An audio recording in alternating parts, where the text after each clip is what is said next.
मारे वृक्ष गिर गए। नलकुबर और मणिग्रीव का प्राकट्य हुआ है। सुंदर वस्त्र पहने कुबेर के दोनों पुत्र थे, भगवान का दर्शन पाके अपने लोक गए हैं। बोलिए गोविंद भगवान की जय। अब नित नई लीलाएं होती हैं। भगवान जब थोड़े से और बड़े हुए हैं तो भगवान ने कहा बिना मित्रता के काम नहीं चलता, अब दोस्ती करनी पड़ेगी, मित्रता करनी पड़ेगी। तो मित्रता करी किससे? अपने ग्वाल वालों से। उस कमेटी का एक नाम रखा, बाल गोपाल चौर प्रसार मंडल। बाल गोपाल चौर प्रसार मंडल नाम की एक कमेटी बनाई। अब कमेटी का काम क्या था वो आपको भी पता है कि जिसकी चाहो मटकी फोड़ो, चूनर झटको, माखन चुराओ, यही करते थे। राजनी करने लगे। राजनी से ऊपर की डिग्री जब ली तो फिर घरों में घुस के चोरी करने लगे। ललिता सखी के यहाँ चले गए। ललिता सखी मंदिर गई हुई थी, छीके पे मटकी टंगी हुई थी। भगवान ने कहा कैसे उतरे? ग्वाल बाल बोले कि ऐसा कर, हम घेरा बना लेते हैं, तू चढ़ जा। तो ग्वाल वालों ने घेरा बनाया, फिर उसके ऊपर से एक और घेरा, उसके ऊपर से एक और घेरा, और चौथे पे भगवान खुद चढ़ गए ऊपर। मटकी को फोड़ा, माखन गिरा है, खुद खाया है, ग्वाल वालों के ऊपर छींटे डाल दिए और खाए हैं, छींटे डाले, मंदिरों को खिलाया है। मटकी तो फूटी गई थी, रासा माखन पृथ्वी पे बिखर गया, पृथ्वी पे बिखर गया। इतने में ललिता सखी का आगमन हो गया, और जब आई देखा ए चोर चोर चोर ले गया। इतने में सारे ग्वाल वाले इधर उधर से भागे। भगवान कन्हैया ने भी छलांग लगा भाग गए और अपने घर में जाके चुपचाप लेट गए रजाई में। ललिता ने कहा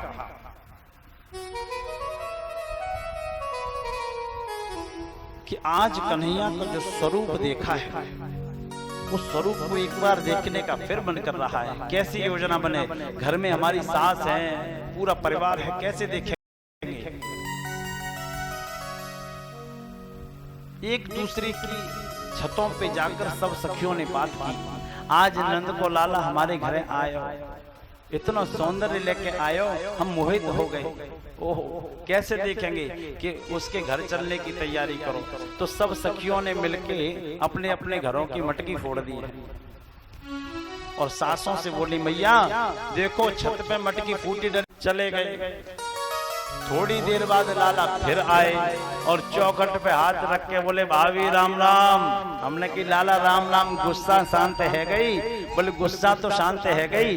भाभी तुम्हारी जो सत्यनारायण की चौकी सजी है, केले के पत्तन पे बापे सत्यनारायण भगवान प्रकट है गए। हमने पूरी कचौड़ी ऐसे छोड़ी, हम भाजी भाजी गई और जैसी चौकी पे थे पर्दा हटाया तो बामे कुतियन के दो पिल्ला बैठे, एक भूरो एक कारो।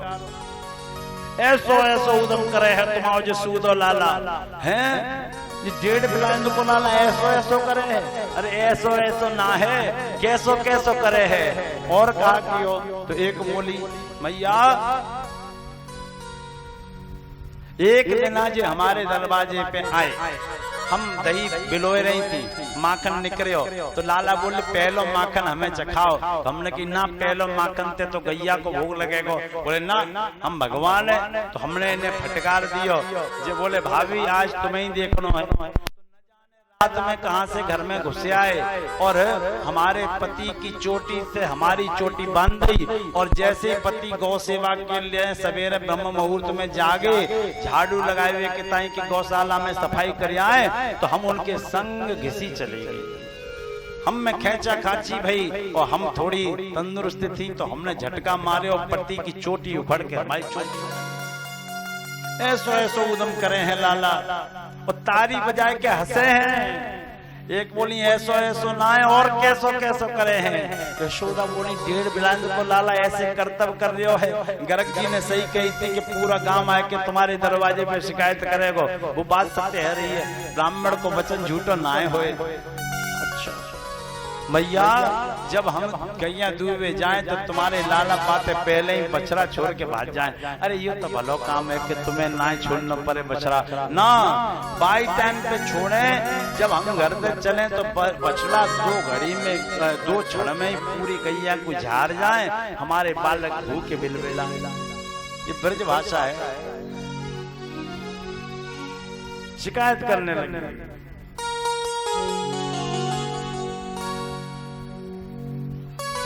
शिकायत करने लगी भैया चलो लाला ने सब कुछ नष्ट कर दिया। हरी रात श्याम सपने में आए, वो दहीरा पी गए, दहीरा पी गए, दहीरा पी गए सर रात श्याम सपने में आए, रात श्याम सपने में आए, वो दहीरा पी गए, दहीरा पी गए, पी गए मेरे दहिए, दहीरा पी गए सर रात श्याम सपने में आए, रात श्याम सपने में आए।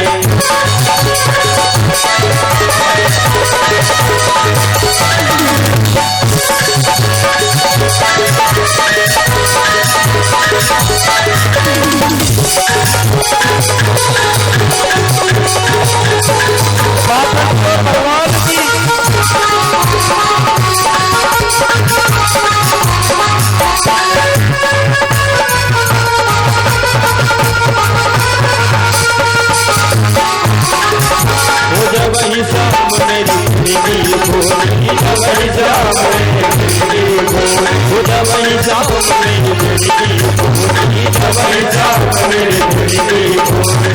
खिड़की कर गई, खिड़की कर गई, खिड़की कर गई, रात शाम सपने में आए, रात शाम सपने में आए।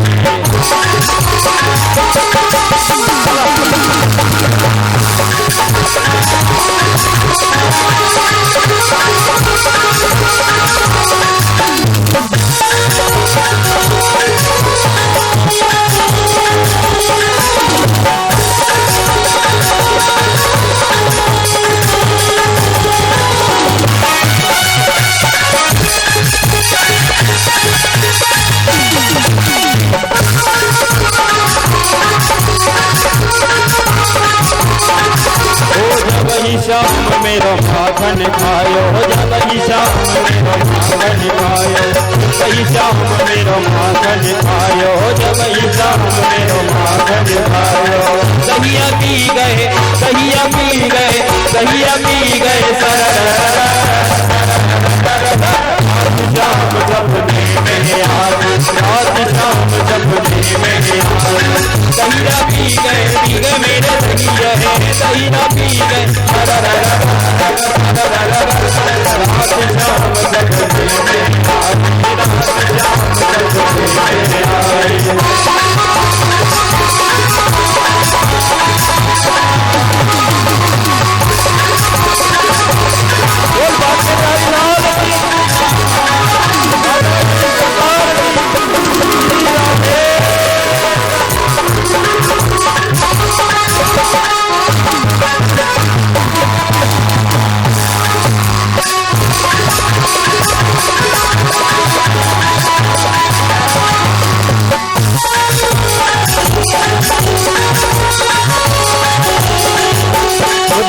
शाम में पूनल पकड़ी, जब शाम में पूनल पकड़ी, जब शाम में पूनल पकड़ी, जब शाम में पूनल कर गई, पूनल कर गई, पूनल कर गई, रात शाम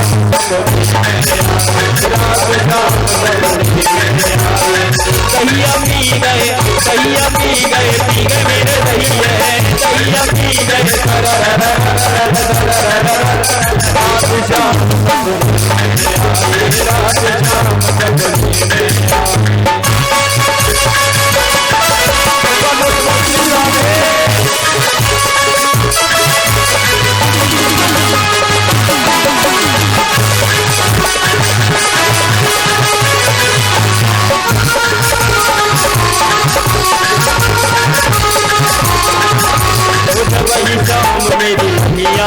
पकड़ी जब शाम मेरी मैया पकड़ी जब शाम मेरी मैया पकड़ी जब शाम मेरी मैया पकड़ी चूड़ी कर गई चूड़ी कर गई चूड़ी कर गई रात शाम मेरे आए रात शाम जब मेरे आए गैरा पी गए मेरे भैया गैरा पी गए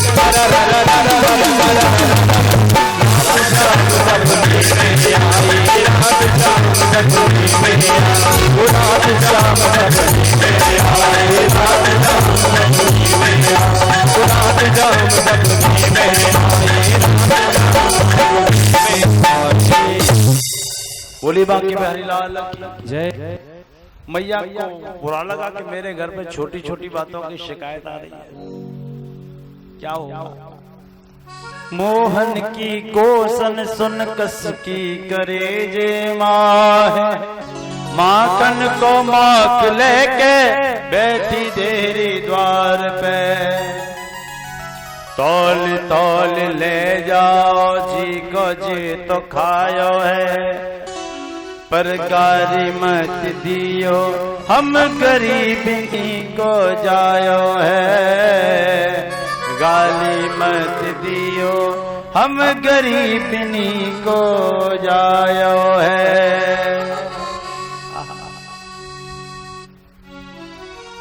जिसको जितना चाहिए ले जाओ, भला है बुरा है मेरा। गोपियों ने कहा भैया हम तो दर्शन मात्र के भूखे हैं, माखन के भूखे नहीं थे। लीला का विश्राम हुआ। मैया ने कहा इसकी रोज शिकायतें आती हैं, इसका गौ पूजन कर दो, गौ चारण कराएगा। तो गौ पूजन किया गया। भगवान ने गौ पूजन करके गौओं का चारण शुरू किया, गौ चराना शुरू की। बहुत ध्यान से सुनना आप लोग, हिंदू तो गौ प्रेमी है। भगवान ने गौ माता का पालन क्यों किया आप लोग सुनिए। Print of silence. भगवान ने गौ चारण क्यों किया? सनातन में गाय को प्रमुख स्थान क्यों दिया?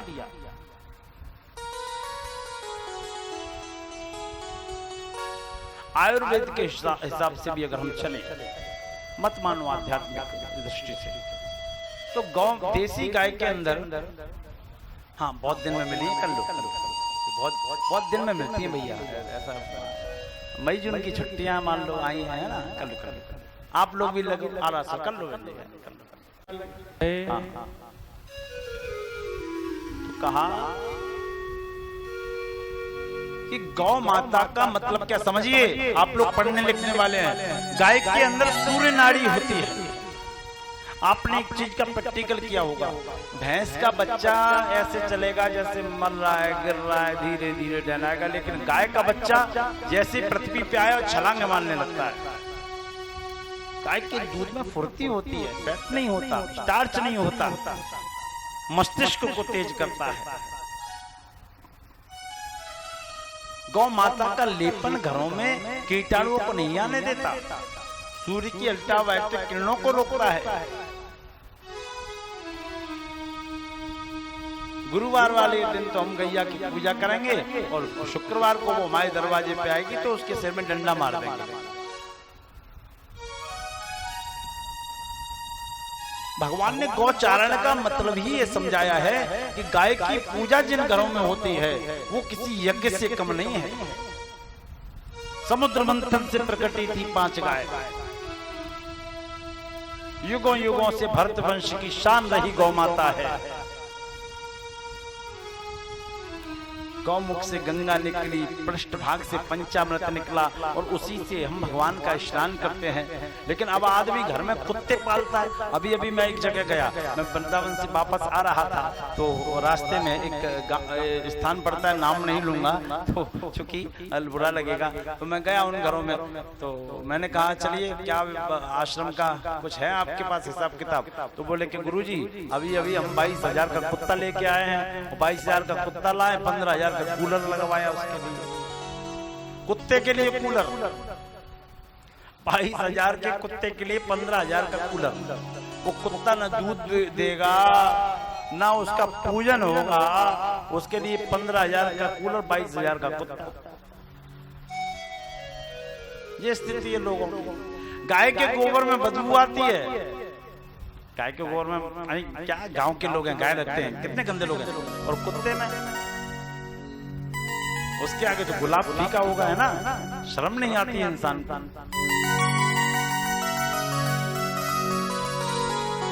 गाय के लिए हमारे यहाँ जगह नहीं है, हम पाल नहीं सकते गाय, जगह नहीं है। पैकेट का दूध पी लेंगे हम, पैकेट का, लेकिन गाय के उसके लिए दूध जगह नहीं हमारे यहाँ। पियो पैकेट का दूध, कराओ थायराइड, लो कैंसर की बीमारियां मोल। गौ माता के दूध का शुद्ध पान यदि हम बचपन से जीवन पर्यंत करते हैं, कैंसर जैसा भयंकर रोग नहीं हो सकता। गौमूत्र का पान यदि हम प्रातः काल खाली पेट नित्य करते हैं, हमारा जिगर आंत कभी बढ़ नहीं सकती, हमारा कोलेस्ट्रॉल कभी बढ़ नहीं सकता। लेकिन करेगा तो ना, गाय के गोबर में मूत्र में तो बदबू आती है। और कुत्ता चाहे पूरे कमरे को भर दे। क्या हुआ है सनातन को? पहले लिखा होता था कि इस घर में देवताओं का वास है। चौपाइयां लिखी होती थी घरों में, मैंने देखा सीमेंट के, उस पे मंगल भवन अमंगलहारी द्रव से दशरथ अजर बिहारी सेवक सदन स्वामी आगमनो मंगल मूल अमंगल दबनु। अब क्या लिखा होता है? कुत्तों से सावधान। जैसे उस घर में सब कुत्ते ही रहते हैं, कुत्तों से सावधान। और पता क्या कहते हैं, अभी इसकी फोड़ा हो गया था तो इसका पीस मुंबई चेक होने गया है कैंसर का। भगवान ने गौचारण किया कि आदमी के दिमाग में कुछ तो घुसे, लेकिन आदमी भगवान से ज्यादा होशियार हो रहा है। वो कहता है कुत्ते में और गाय में अंतर क्या है? जो नास्तिक लोग हैं वो यही कहते हैं, अरे मूर्खो, गाय की सूर्य नाड़ी का प्रभाव तुमने समझा ही नहीं।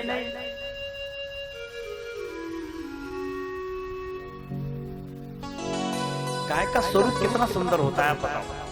बिना बिना श्रृंगार के ही गाय कितनी सुंदर लगती है। जब सफेद गाय हो, काली आंखें उसकी हो, कितना सुंदर स्वरूप लगता है। इसलिए वो गौ माता है। बोलिए गौ माता की जय। इस सनातन में है, यहाँ नदियों को माँ, तुलसा को माँ, गाय को माँ बोला जाता है। गौचारण किया, वृत्तासुर का वध किया है। अघासुर नाम का एक राक्षस आया है। भगवान गौएं चरा रहे थे तो अघासुर नाम का राक्षस कंस ने भेजा। वो अजगर के स्वरूप में आया, मुंह फाड़ के बैठा है। ग्वाल वालों ने समझा कि ये गुफा है, ग्वाल वाल उसमें प्रवेश कर गए। भगवान कन्हैया समझ गए, चूंकि उसकी आंखें चल रही थी, समझ गए भगवान की ये कोई बहुत बड़ा नाटक। भगवान भी घुस गए उसके अंदर, चूंकि भगवान के मित्र चले गए। जैसे ही भगवान गए उसने मुंह बंद कर लिया, मुंह बंद कर लिया। अब ग्वाल वालों का दम घुटे। भगवान ने अपने शरीर को फुलाया है, विशाल काय किया है। उस अघासुर के शरीर के 2 खंड हुए हैं, वो फट गया।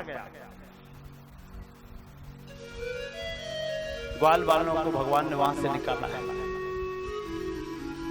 भगवान का ग्वालों से अधिक प्रेम हो गया। भगवान ने कहा कि अब हम एक काम किया करेंगे, हम सबके साथ मिलके भोजन किया करेंगे।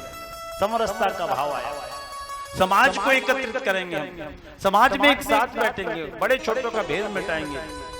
समरसता का प्रतीक दिया नारायण ने। कैसे? बोले आज से एक नियम लागू होगा, प्रत्येक ग्वालवाल एक एक दिन बांट दिया जाएगा।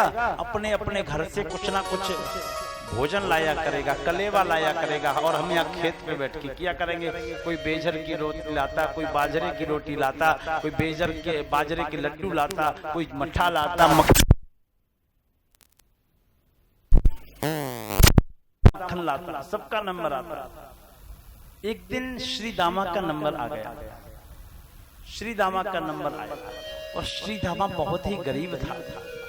उसके घर में भोजन नहीं बना करता था। जब बन गया तो बन गया, नहीं बना तो नहीं बना। श्री दामा आज तो तेरा नंबर था, तू कुछ नहीं लाया।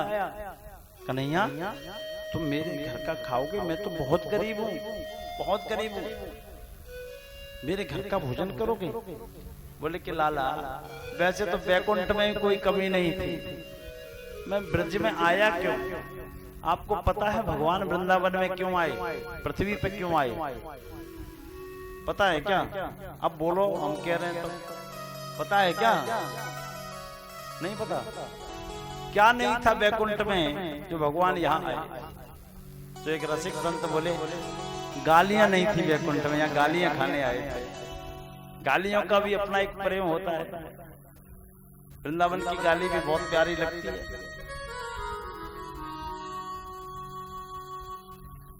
कान्हा बोले लाला मैं तो प्रेम के ताई यहाँ पे पधारा हूँ, तू लेके तो आ। श्री दामा इतना प्रसन्न हुआ कि आज तो कान्हा मेरे घर का भोजन करेगा। दौड़ा दौड़ा गया, दौड़ा दौड़ा अपने घर गया। मैया मैया कुछ है? क्यों? अरे कन्हैया हमारे घर का भोजन करेगा। मैया का हृदय कसक गया। क्या दूं तुझे, क्या है हमारे घर? लाला 3 दिन पहले कढ़ी बनी थी, 3 दिन पहले कड़ी बनी थी, आज वो कड़ी अगर कहीं पड़ी हो तो देख ले। 3 दिन से अपने घर भोजन नहीं हुआ, ये तुझे भी पता है। लाला रोने लगा। श्री रामा बोला मैया ये दिन देखना रह गया था, आज कन्हैया ने अगर भोजन नहीं पाया तो मेरा सब ग्वालों के सामने मजाक उड़ जाएगा। मैया ने मना किया कि लाला ये बासी 3 दिन की कड़ी मत ले जाना। लाला ने कहा इज्जत तो बचानी है। उस मिट्टी के बर्तन से एक कुल्हड़ में कड़ी को किया और लेके दौड़ने लगा। आज कान्हा इस कड़ी को ही खा लेगा। झाड़ी के पीछे पहुंच गया, झाड़ी के उस ओर कन्हैया है, इस ओर श्री दामा। और अब रुक गया, उसके मन में अंतर्द्वंद होने लगा। कहा कि कन्हैया रुक जा श्री दामा, कन्हैया तो तेरी परिस्थिति को समझेगा, लेकिन बाकी ग्वाल बाल तो तेरा मजाक उड़ाएंगे। ये समाज मजाक उड़ाने को बैठा रहता है, आपकी गरीबी के चर्चे सुनने को बैठा रहता है, और खोद खोद के आपकी गरीबी के चर्चे सुनेगा, फिर उन पे तालियां पीट के मजाक उड़ाएगा। इस समाज के सामने मत जाना, यही पी ले। उस कड़ी को पीना शुरू किया। जैसे पिया, भगवान ने कहा लाला तूने मेरा हिस्सा पी रहा है। छलांग लगाई, गर्दन को पकड़ लिया और जो कड़ी उसके ऊपर गिरी थी वही चाट। ब्रह्मा जी इस घटना को देख रहे थे। नौमींजते ब्रवपुषे तडिदंबराय गुंजावतम सपरिपेक्षल सन्मुखाय। भगवान ने कहा ये कैसा ब्रह्म है जो दूसरों का झूठा खा दे, इन ग्वाल वालों का झूठा खा जाए और उंगली से चाट जाए इनके मुंह पे गिरा हुआ भोजन। वो ब्रह्म नहीं हो सकता, ब्रह्म नहीं है, ये कोई बहरूपिया है जो इनको मूर्ख बना रहा है। परीक्षा लेते हैं इसमें। तो ब्रह्मा जी ने कहा परीक्षा लेंगे, तो परीक्षा भी ली। कैसे ली साहब परीक्षा? ब्रह्मा जी ने सारे ग्वाल वालों का, गाय बछड़ों का हरण कर लिया और ब्रह्मलोक में छुपा दिया। अब बहुत पवित्र लीला आ रही है, ध्यान से सुनना। छुपा दिया ब्रह्मलोक। भगवान ने भी नेहले पे दहला लगा दिया, योग माया को आदेश दिया, योग माया जाओ ऐसी ही रचना कर डालो। तो जैसे ग्वाल वाल गाय बछड़े ब्रह्मा जी ले गए थे, तो योग माया ने वैसी रचना कर दी। वैसे ग्वाल वाल गाय बछड़े प्रकट हो गए। तो ग्वाल वाल गाय बछड़े प्रकट हो गए। तो 1 वर्ष तक ये लीला चली। 1 वर्ष तक ये लीला चली। तो ब्रह्मा जी ने सोचा, मान के चलो हमने ये पकड़ की है, किडनैपिंग की है, कोई चर्चा ही करने वाला नहीं था, फिरौती तो आती कम से कम। कोई आया ही नहीं, न कोई संदेश आया, न कोई आदमी आया। चल के देखते हैं मामला क्या है। ब्रह्मा जी मामले की जांच करने आए। भगवान को मौका मिल गया। भगवान ने ब्रह्मा का रूप रखा और एक हंस लिया। हंस पे सवार होके वो चले। हंस पे सवार होकर बोले कहाँ चले? बोले कि ब्रह्मलोक में। ब्रह्मलोक में जैसे ही पहुंचे तो ब्रह्मा जी के द्वारपाल खड़े थे। उन्होंने कहा प्रभु जी आप अभी अभी तो गए थे और अभी कैसे आ गए? बोले कि हम इसलिए आ गए हैं कि एक नकली ब्रह्मा और घूम रहा है। भगवान बोले एक नकली के ब्रह्मा और घूम रहा है तो कहीं मामला गड़बड़ ना हो जाए। सुनो हम अंदर बैठ रहे हैं और वो नकली ब्रह्मा भी इधर आ ही रहा होगा। अब तुम समझ गए ना उसके साथ क्या करना है। द्वारपाल बोले चिंता ही मत करो, नकली चल आएगा चल के, लेकिन जा नहीं पाएगा चल के, आने तो दो। पहुंच के भगवान अंदर सिंहासन पे बैठे ब्रह्मलोक का आनंद ले रहे हैं भगवान, पर्दा गिरा लिया। थोड़े समय बाद असली भी आ गए, असली आए, घुसने लगे अंदर। द्वारपालों ने भाले लगा दिए, कहाँ जा रहे हो? बोले तुम्हारा दिमाग खराब है, अपने स्वामी को रोक रहे हो। बोले दिमाग हमारा नहीं है, आपका खराब है, हमारे स्वामी अंदर बैठे हैं। बोले हम ब्रह्मा हैं, 4 सिर वाले। बोले 4 ही वाले अंदर बैठे, अंदर एक वाले नहीं, देख लो आप जैसी दाढ़ी है, आप जैसी सिर है, आप जैसी कमंडल है, आप फूल है हाथ में। ब्रह्मा जी समझ गए कि खेल हो गया। ब्रह्मा जी समझ गए खेल हो गया। ब्रह्मा जी ने कहा ठीक है मैं चला जाऊंगा, मुझे एक बार दर्शन करा दो, देख तो लूं ये है कौन। पर्दा खींचा गया और अंदर कौन बैठा था? अंदर को देखा ब्रह्मा ने, एक अद्भुत दृश्य निराला था। अंदर को देखा ब्रह्मा ने, एक अद्भुत दृश्य निराला था। पीतांबर था ब्रह्मा की कुर्सी पर बैठा, वो जटा मुरलिया वाला था। ब्रह्मा की कुर्सी पर बैठा, वो जटा मुरलिया वाला था। अंदर को देखा ब्रह्मा ने, अंदर को देखा ब्रह्मा ने, अद्भुत दृश्य निराला था। एक अद्भुत दृश्य निराला था। ब्रह्मा की कुर्सी पर बैठा, ब्रह्मा की कुर्सी पर बैठा, वो जटा मुरलिया वाला था, वो जटा मुरलिया वाला था। देखा तो साक्षात नारायण भगवान कृष्ण बैठे हैं। प्रभु क्षमा कर, भूल हो गई, हे प्रभु तुम भी क्षम हो, अपराध मुझसे ही हुआ, विश्वास कर लो हे प्रभु फिर घोर दुख मुझको हुआ। भगवान कृष्ण बोले क्या नाटक करते हैं आप, क्या क्यों घोर दुख हुआ आपको? आपको लज्जा नहीं आई?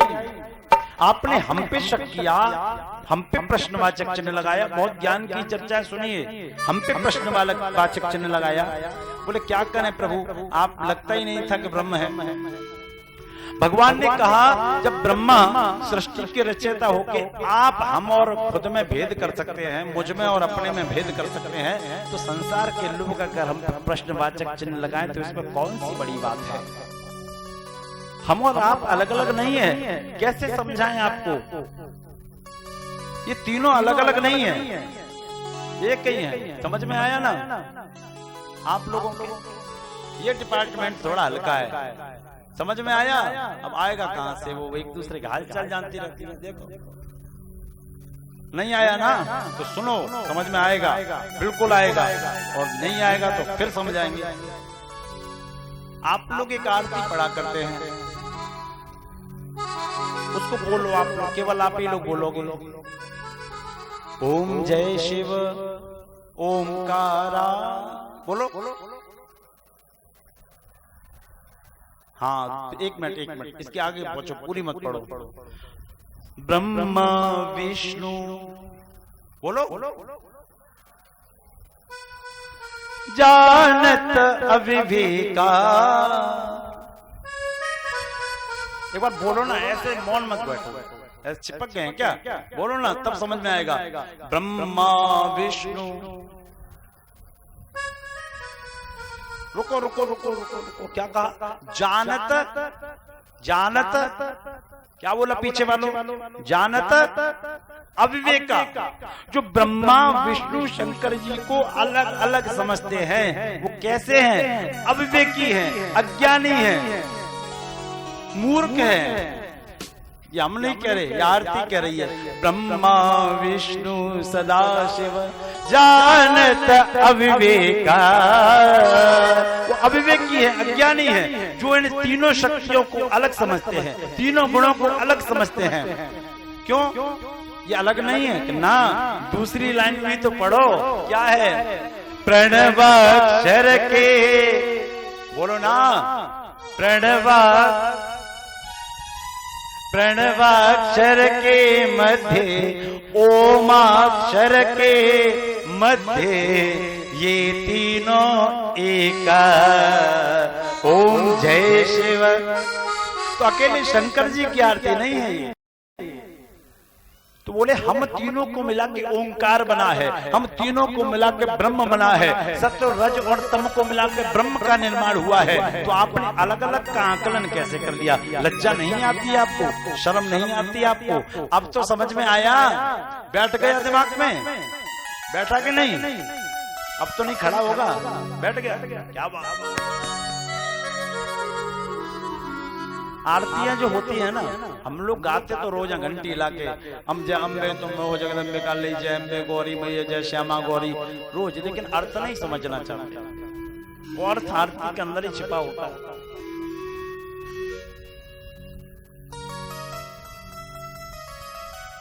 एक एक शब्द को समझना चाहिए, तब भाव उत्पन्न होता है।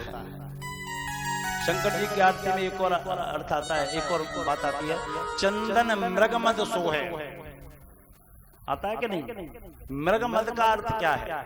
मृग का मद यानी कि मृग का अहंकार क्या होता है? कस्तूरी क्या होता है?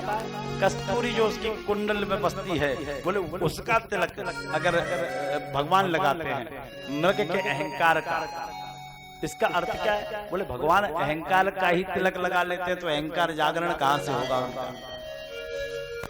तो ब्रह्मा जी को वहां भगवान ने ब्रह्मा जी का मान मर्दन किया है। बोली बांके बिहारी लाल की जय, राधा रानी सरकार की जय। अब भगवान की भक्ति है यमुना, और भगवान भक्ति में पाखंड नहीं चाहते।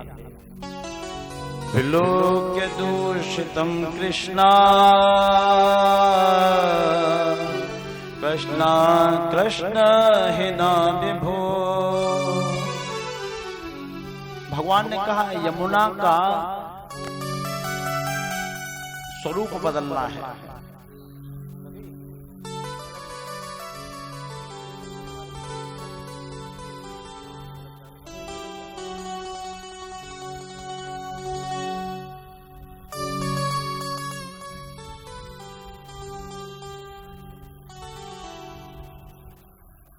हेलो हेलो, श्री राधे, जय श्री राधे। भव्य निर्माण होने जा रहा है श्री श्री राधा शक्ति पीठम, और महाराज जी का ये स्वप्न है कि एक सुंदर आश्रम का निर्माण हो और एक वृद्धाश्रम की भी वहां व्यवस्था पूज्य व्यासी महाराज कर रहे हैं। तो आप भक्तों से ये निवेदन है, जो भी भक्त उस ट्रस्ट में जुड़ना चाहते हैं, जो सहयोग करना चाहते हैं, ये बैनर लगा हुआ है, अपनी श्रद्धा अनुसार इस ट्रस्ट में जुड़ सकते हैं। सबसे छोटा और सरल उत्तम उपाय व्यास जी महाराज ने और ट्रस्ट के जो संचालक हैं उन सभी भक्तों ने एक ईंट सेवा रखी है, जो कि 251 रुपए है। इसको हर कोई व्यक्ति, हर माता, हर बहन, हर भाई, हर बुजुर्ग कर सकते हैं श्रद्धा अनुसार। जो ईंट सेवा लेना चाहते हैं तो वो 251 रुपए की सेवा कर अपने मानव जीवन को कृतार्थ करें। बाकी इससे ऊपर जो सेवा लेना चाहते हैं उस बैनर में सब डला हुआ है। उस आश्रम के लिए आप सभी भक्तों से निवेदन, क्योंकि आपका भी एक स्थान होगा और आपका भी एक नाम होगा। अपनी नेक कमाई से उस वृंदावन धाम में जो निर्माण भव्य आश्रम का चल रहा है, आप भी उसमें दान देकर अपने मानव जीवन को कृतार्थ करें। जय श्री राधे श्याम। मेरी भक्ता है, मेरी भक्ता है यमुना, और भक्ति में मैं पाखंड बर्दाश्त नहीं कर सकता। भक्ति में पाखंड, देखिए ना, पाखंड बर्दाश्त नहीं कर सकता। और पाखंड क्या था कि कालिया नाग रूपी पाखंड यमुना में विराजा था। विलोक्य दूषिताम कृष्णा कृष्णा कृष्ण हिना विभो तस्या विशोद्य मन्विच्छन् सर्पम तमुद्वासयत, सर्पम तमुद्वासयत, बोले कि उस सर्प का वास हम वहां से समाप्त कर देंगे और यमुना को हम पूर्ण रूप से शुद्ध पवित्र कर देंगे। भगवान ने ऐसा संकल्प लिया।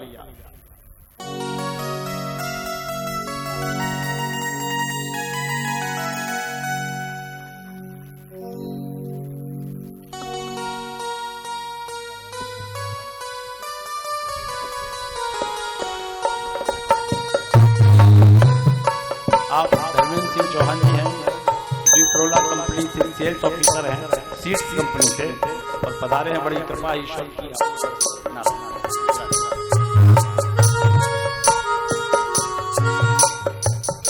आइए, मैं निवेदन कर रहा था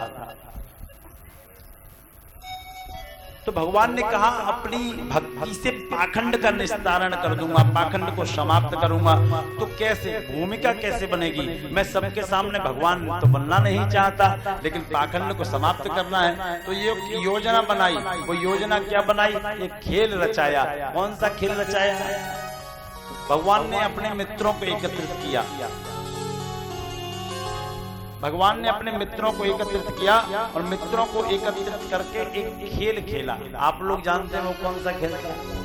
आजकल टीवी पे बहुत चल रहा है। एक रेशम की तो गेंद बनाई और एक चंदन का बैट बल्ला बनाया और खेलने लगे। आप लोग एक मिनट ध्यान दो। जब टीवी में मैच देखते हो तो कितना हल्ला करते हो ना, आनंद लेते हो। कुछ भी हो जाए आनंद पूरा आएगा। लेते हैं कि नहीं लेते? तो भगवान ने भी तो खेल खेला है, इसका आनंद नहीं लोगे क्या? तो कुछ जो कन्हैया की पार्टी वाले हैं वो तो आनंद लेंगे, और कंस की पार्टी वालों से हम कहेंगे नहीं, है ना।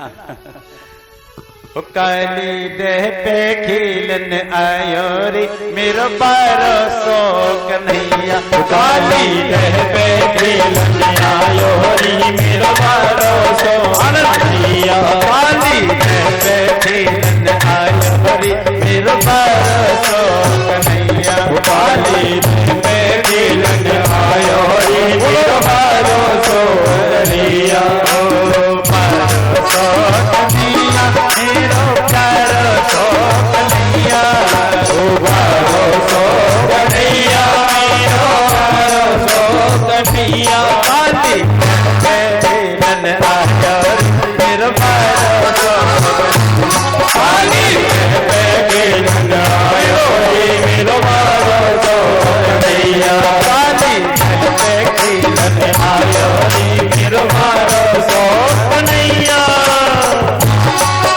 भगवान का खेल।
जनखेद बनाई, रेशम की जनखेद बनाई, रेशम की जनखेद बनाई, रेशम की जनखेद बनाई, रेशम की जनखेद बनाई, रेशम की जनखेद बनाई। अब चंदन रहो चंदन रहो चंदन बल्ला रानी मेरा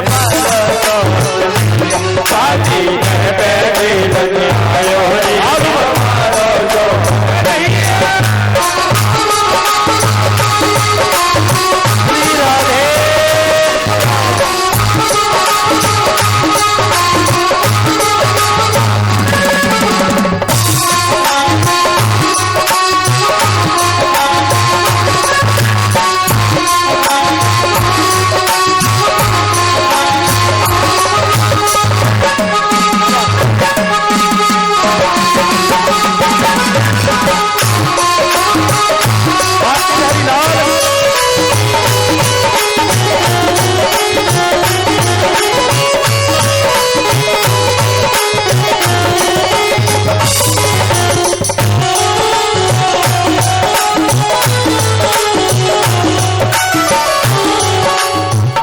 शुरू हो गया।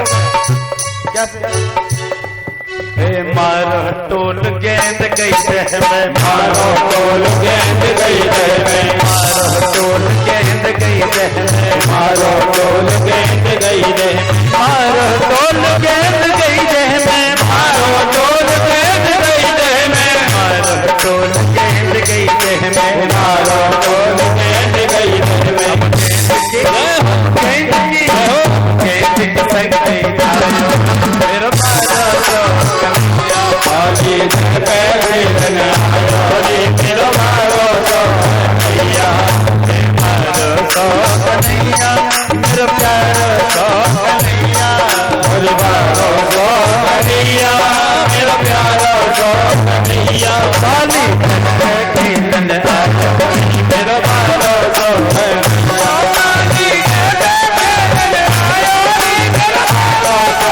कन्हैया,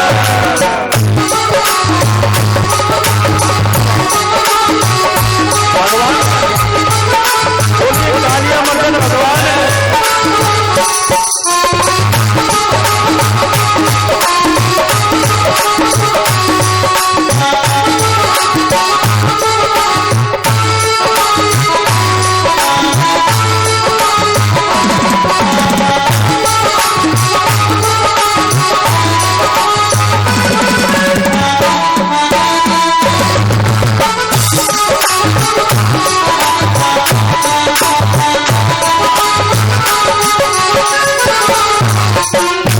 गर्जन सर्प जगायो, जन सर्व जगायो, पूछ पकड़न सर्प जगायो, पूछ पकड़न सर्व जगायो, पूछ पकड़न सर्प जगायो, पूछ पकड़न सर्व जगायो, यकी नागिन यकी नागिन यकी नागिन लेती बलैया, मेरा मारो तो कन्हैया, काली धन पे धन आयो रे, मेरा मारो तो कन्हैया, मारो तो कन्हैया, मेरा प्यारा तो कन्हैया, मारो तो कन्हैया, मेरा प्यारा तो कन्हैया, आधी खेलन आयो, मेरा प्यारा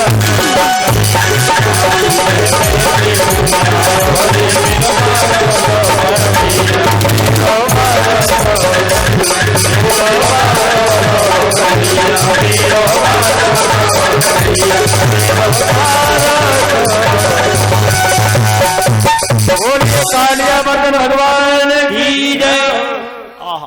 भगवान ने खेल रचाया और खेल हुआ, तो भगवान ने एक शॉट मारा और गेंद सीधी काली दे में। मनसुखा की गेंद थी, वो बोला हम तू तो बड़ा आदमी, हम छोटे आदमी हैं, जैसे तैसे चोरी चकारी करके ये रेशमी कपड़ा मिला था, हमारी गेंद ला के दे। भगवान बोला कहां से लाऊं, काली दे में चलेगी, हमें नहीं पता, कैसे भी ला के। भगवान ने कहा देंगे भाई, देंगे तेरा कदम के पेड़ पे चढ़े और यमुना में काली दे में छलांग लगा। यमुना जी प्रसन्न हो गई कि मेरे सांवरिया मेरे पास आ गए, लेकिन पाखंड रूपी कालिया नाग बैठा था, सो रहा था। बहुत आध्यात्मिक कथा है ये।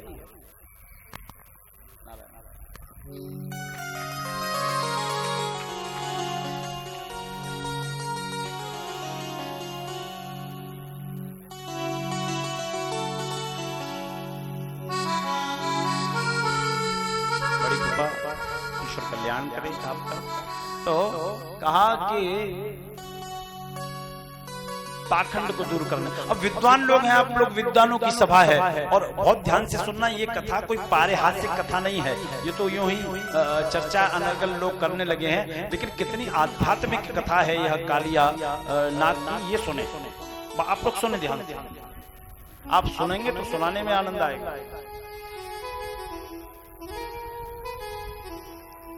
कालिया नाग सो रहा था, भगवान पहुंचे तो कालिया नाग की पत्नी आ गई। ए बालक तू कौन है, इतना सुंदर स्वरूप कौन है, कहां से आया, किसका बेटा है?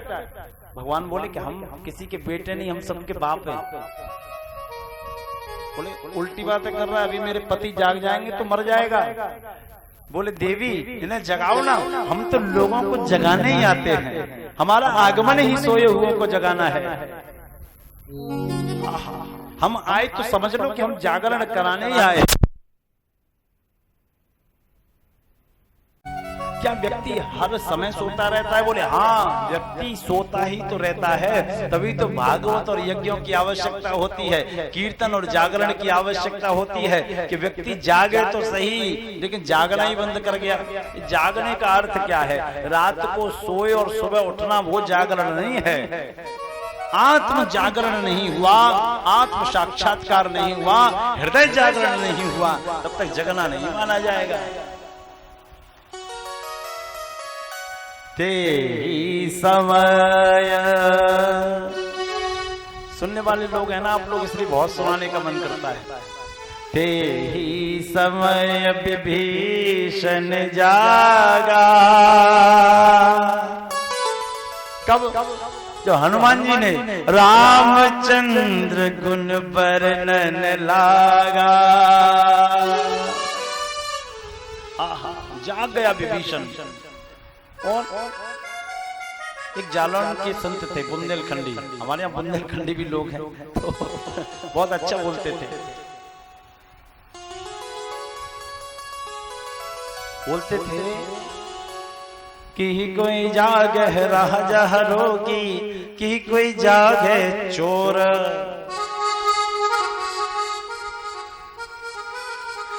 बहुत अर्थ को समझना।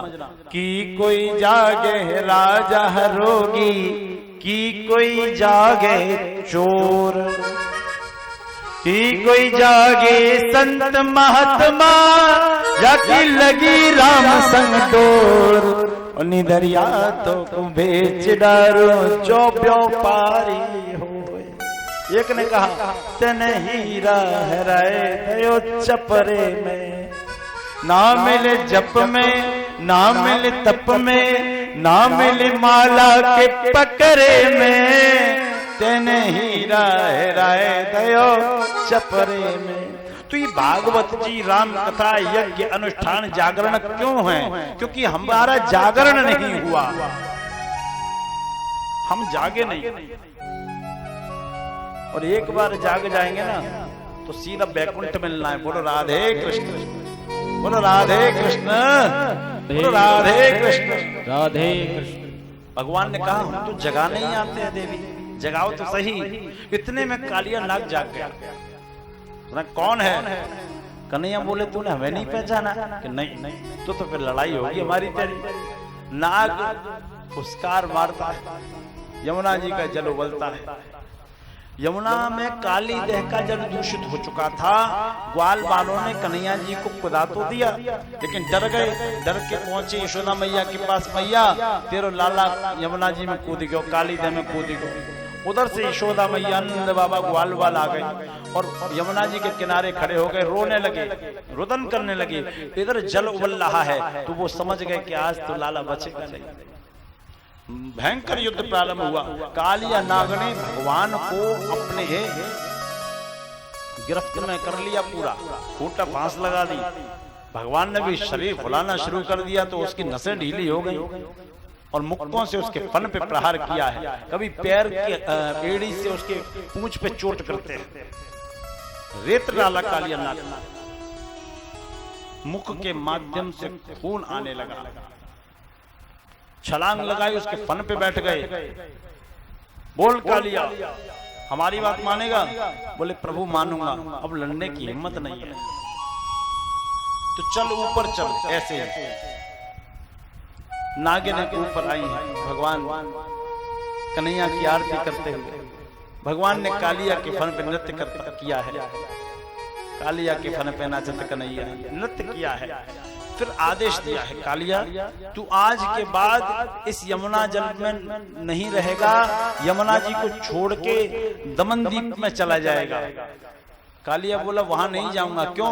कि वहां मेरी मौसी के बेटे गरुड़ जी की सीधी दृष्टि रहती है। मैं वहां जाऊंगा तो वो मेरे शत्रु हैं, मुझे पंजों में दबा के ले जाएंगे और मार देंगे। भगवान ने कहा कि अब नहीं मारेंगे। क्यों? बोले कि अब तुम हमारे स्टाफ के हो गए। कैसे? बोले कि गरुड़ जी तुम्हारे पास आएंगे और तुम्हारे फनों पर जब मेरे चरण चिन्ह देख लेंगे, मेरी मोहर देख लेंगे, तो वापस हो जाएंगे कि ये भी भगवान का भक्त बन गया और भगवान के चरण चिन्ह इस पे बन गए हैं। इसलिए अब गरुड़ जी से आपको कोई खतरा नहीं है। मैंने मोहर लगा दी आपके फन पे। कालिया ने भगवान को प्रणाम किया है और दमन द्वीप की ओर प्रस्थान किया है। यमुना जी का जल पवित्र हुआ है, भक्ति के अंदर से पाखंड निकला है। अब जब ये पाखंड निकला तो भगवान ने एक और लीला की। अब आप लोगों से निवेदन है कि जो जहां है वहीं बैठ जाए और इस लीला को समझने की कोशिश करें। आखिर ये कथा, ये लीला है क्या? सुनिए आप लोग, बस ये है क्या? हेमंते प्रथमे मासी। इस लीला को इसलिए मैं सुनने के लिए प्रेरित कर रहा हूं कि भगवान कृष्ण के चरित्र को लेके, इस लीला को लेके अनर्गल बातें की जाती हैं और सनातनी लोग सनातन को ही बदनाम करते हैं। इसलिए सुनिएगा इसको, ये क्या है और हमने क्या सुना है। हेमंते प्रथमे मासी। युवा लोग सुने इस बात को, बी अलर्ट एकदम। नंद ब्रज कुमारिका चेरुर हर्ष्याम भुंजाना कात्यायन अर्चन व्रत। क्या लिखा? हेमंते प्रथमे मासी। हेमंत ऋतु का पहला महीना यानी कि कार्तिक का महीना था। कौन सा महीना था? कौन सा महीना था? कार्तिक का महीना। और कार्तिक के महीना में हमारी माताएं बहनें व्रत रहती हैं, वो तारों की छांव में स्नान करती हैं और कार्तिक की कथा पढ़ती हैं। होता है ना ऐसा? कार्तिक का व्रत करती है बहुत सी मैयाएं। तो कार्तिक का महीना था, हेमंत ऋतु का पहला महीना कार्तिक। और कुछ ये शब्द क्या कह रहा है ये सुनिए। नंदा ब्रज कुमारिका। आप लोग सुन रहे हैं ना? एक बार पीछे से बोल, समझ में आ रहा है ना? युवा लोग जरूर ध्यान दें इस बात पर, क्योंकि यहीं से भारत का संस्कार का उदय होता है, संस्कारों का निर्माण होता है। माताएं बहनें बहुत ध्यान देना, अगर शब्द निकल गए तो फिर समझ में नहीं आएगा। हेमंत ऋतु का पहला महीना कार्तिक का महीना, जिसमें कुछ ब्रज की, कौन? नंद ब्रज कुमारिका। कुमारिका, कुछ कुमारी कन्याएं, कुमारिका। तो कुमारिका शब्द किसके लिए बोला गया और कन्या शब्द किसको बोला जाएगा? आप लोग ध्यान से सुने। शास्त्र ने 10 वर्ष के बाद कन्या को कन्या स्वीकार नहीं किया। ऐसा नहीं है कि वो अपूज्या हो गई, वो पूजनी ही रहेगी 10 वर्ष के बाद भी, लेकिन शास्त्र ने कन्या स्वरूप में स्वीकार नहीं किया। तो क्या स्वीकार किया? जो लोग नवरात्रों में कन्या पूजन करते हैं,